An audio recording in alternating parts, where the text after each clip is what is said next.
family. I am coming at you live from Facebook as well as Instagram. So you're going to see me pivot a lot, but hey, keep with me. We are in the Sexless Marriage series. This is part two. So if you missed the first day, you're going to want to go back to see the first video. Now, you might be asking, why are we having a sexless marriage series? So, September is Sexual Health Awareness Month, and we thought, you know what, let's talk about this topic. I am Natasha Oates. I help couples with their communication. I help couples also communicate about intimacy. And I am an award winning therapist and speaker. I also help women get themselves off of being last on the list. So, I'm going to talk to you about this topic of sexless marriages. There's a few stats that's out there that's real important to signify, like, why in the world am I talking about this? So, 47% of married couples have sex less than on a weekly basis. Almost half of couples are not having sex consistently. Even more so, almost 20%, 17% of couples have not had sex in the last 6 months. 17%, almost 20%. So, this is why we're doing this topic. It's really important. Sex has a lot of benefits, especially in marriage. It helps us to bond together. And y'all know, marriage is hard sometimes. It's hard. So, we need all the bonding we can get. It helps us lower stress, it helps regulate sleep really well. It is just, in general, important. And studies show that there's a link between couples that have regular sex as well as lower divorce rates. It's not a win. It's not a cure, right? It's not a sex is not a cure for divorce, but there is a link in terms of couples that have sex regularly. So this is an important part of a healthy marriage. And today I wanted to talk about how your health might be affected your sex life. And specifically regarding medications. Did you know that there's certain medications that will decrease your libido, meaning your desire for intimacy? There's certain common medications. You're going to want to write this down. You're going to want to write this down. I'm also going to give some tips on what should you do if you're taking these medications and you're noticing it may be the reason why you don't have as much sexual desire like you used to. So, let's talk about this. Some common medications that causes your sexual desire to wane is anxiety medication. Some anxiety medications will do this. Now, I know what you're thinking, like, okay, I need my anxiety medication to calm these nerves, to be able to function like I need to. And that is totally understandable. Also, keep in mind some antidepressant medications as well. So, medications that help with depression. Some of them are linked to decreasing your sex drive. This does not mean this happens for everyone. Remember, everyone has a different body chemistry. So some medications may affect one person one way and have no impact negatively on another. So do not avoid taking your medications that you need just because of this, but I have some tips later on in the video that I'm going to share on what you can do.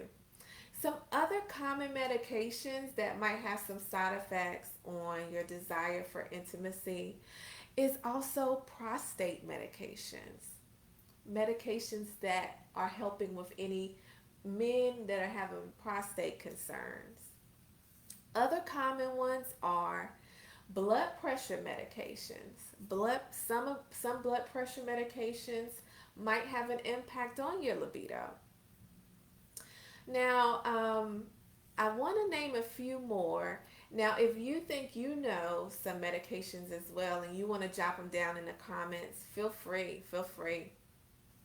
These are just some common ones that really stand out the most. Also, now this might come to a surprise for you, but there are certain hormone based birth controls that actually lower your desire for intimacy. So, not only is it helping with preventing pregnancy, it's also might be preventing your desire to get intimate with your spouse, with the one that you love. So, you might want to take a look at that. Some other medications that maybe you would not have considered might be impacting your sex life are steroid medications, antifungal medications, and antihistamines. So that means your allergy medications, your athlete's foot medications. Like, who knew? Who knew? Mind blown that all of these different medications could be affecting your sexual drive. This is important to. This brings up a few pieces. We have to be paying attention to our bodies. We have to be paying attention to subtle changes because it could be something that we've changed in our life, including medication. Something that's an easy fix if we pay attention to what's caused these changes. Now, the very first tip I have, if you're taking any of these medications and you're noticing the side effect of lower desire for sex, or maybe it's a different side effect that you do not want, you absolutely want to talk to your doctor. Talk to your doctor. Don't just go when you have these symptoms and issues, but also go back. Go back. Let your doctor know, hey, this is what's happening. Are there other options for medications that won't give me this particular side effect? You absolutely want to do that.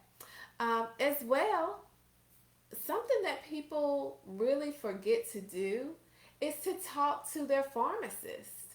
You want to talk to your pharmacist because this is what they studied. They've studied all about the side effects that different medications have, as well as when you take more than one type of medication and you're combining all of that in your body system, what's the impact of that? You want to know how these medications respond to each other. So talk to your pharmacist. They can give some great tips. Almost like if you want that second opinion, you've talked to your doctor, but you're still not quite sure, talk to your pharmacist. Also, you know what? I know you're out there like, okay, I need to stay on my depression medication. I need to stay on my allergy medication, okay? I can't take the sneezing and the red eyes and whatever it is you're on.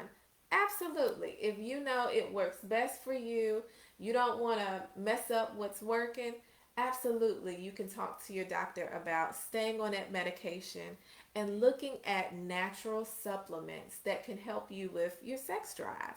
So there are some natural supplements that I recommend you do some research on, talk to your doctor and your pharmacist, because remember, even though it's a natural supplement, it might not do well with your body chemistry or in combination with the medications you're already taking. So you want to get expert advice before you dibble and dabble in these things. So some general supplements, natural supplements that for some people work really well for sex drive.